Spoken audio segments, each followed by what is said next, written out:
Assalamualaikum warahmatullahi wabarakatuh. Sampurasun. Alhamdulillah pada kesempatan ini bisa bertemu kembali dengan saya Wildan sebagai seorang terapis dan juga instruktur Gusmus Raksa Jasad. Para sahabatku yang berbahagia, kemarin kita sudah membahas mengenai organ paru secara pasti alam dan pasti budaya.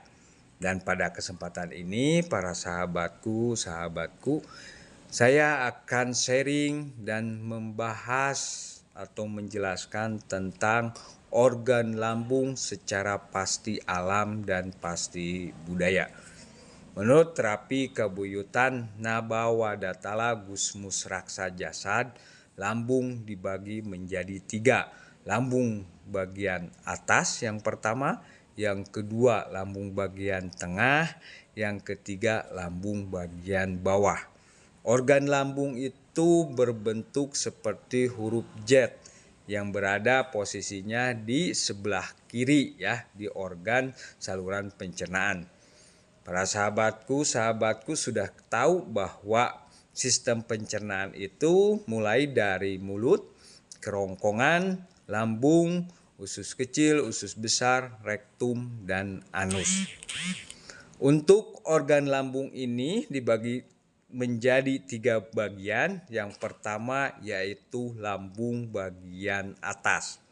Fungsi lambung bagian atas ini mencampur makanan dengan enzim dan koenzim dengan maksud menyetabilkan kadar glukosa dan asam amino supaya memenuhi 5 unsur kebutuhan hidup yang terdiri dari yang pertama apa? Karbohidrat, vitamin dan mineral, protein, serat, kalsium. Jadi fungsi lambung bagian atas itu yang pertama yaitu mencampur makanan. Di mana di lambung bagian atas ini penyebab terjadinya gangguan di lambung bagian atas itu yang pertama yaitu pola makan tidak teratur. Sudah dibahas di pola makan yang tidak teratur dilihat dari jam, jumlah, dan jenis. Yang kedua, tidak lumatnya mengunyah makanan. Untuk mengunyah makanan itu baiknya sunat Rasulullah SAW yaitu 21 kali ya para sahabatku, atau minimal 10 sampai dengan 15 kali. Sering minum es itu juga menyebabkan gangguan pada lambung bagian atas. Terus untuk selanjutnya gejala-gejala apa saja di lambung bagian atas itu? Yang pertama yaitu adanya mual, muntah, terus takut mati, curiga, ya gampang lelah, overload memori, terus gangguan panas dalam. Itu juga salah satu ciri gangguan di lambung bagian atas. Yang kedua, lambung bagian bawah. Lambung bagian bawah ini tujuannya yaitu untuk melumatkan, mencampur, melunakkan, mendorong makanan ke lambung bagian bawah. Itu fungsi dari lambung bagian tengah.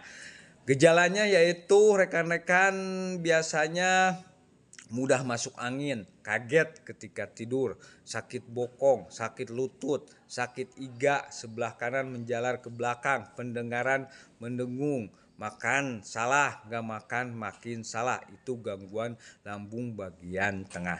Selanjutnya yaitu lambung bagian bawah.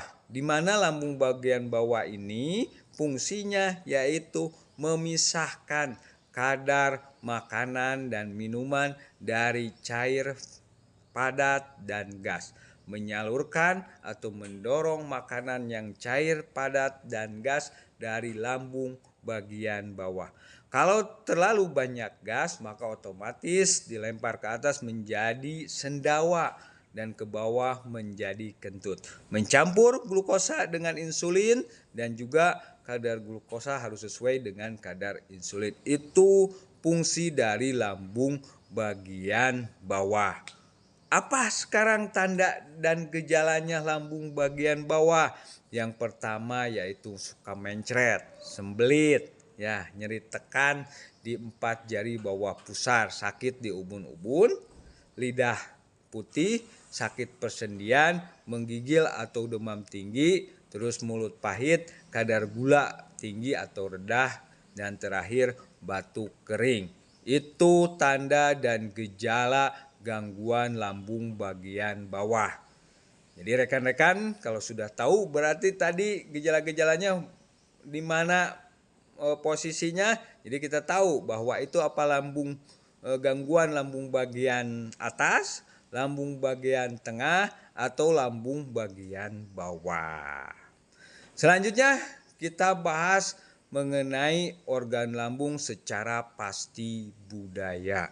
Menurut terapi kebuyutan Nabawa Datala Gusmus Raksa Jasad bahwa lambung perlambang budaya, perlambang kebutuhan primer manusia atau penataan ekonomi atau finansial.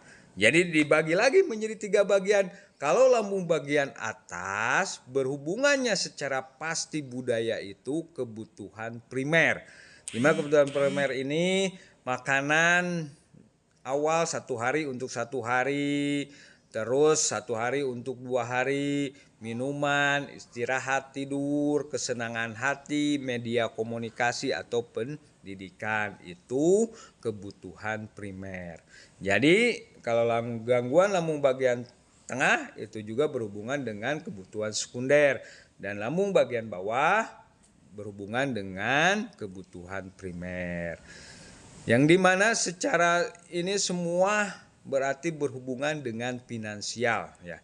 Apa yang harus dilakukan biar tidak terjadi gangguan seperti itu? Yang pertama yaitu harus luruskan niat yang baik dan benar. Perbaiki niat ilmu yang baik, komunikasi yang baik, itu pertamanya. Terus dalam penataan tadi kebutuhan itu harus sesuai, ya. Itu rekan-rekan yang bisa saya sharingkan tentang organ lambung secara pasti alam dan pasti budaya. Terima kasih atas perhatiannya para sahabatku. Kita berjumpa kembali di lain waktu. Terima kasih. Assalamualaikum warahmatullahi wabarakatuh.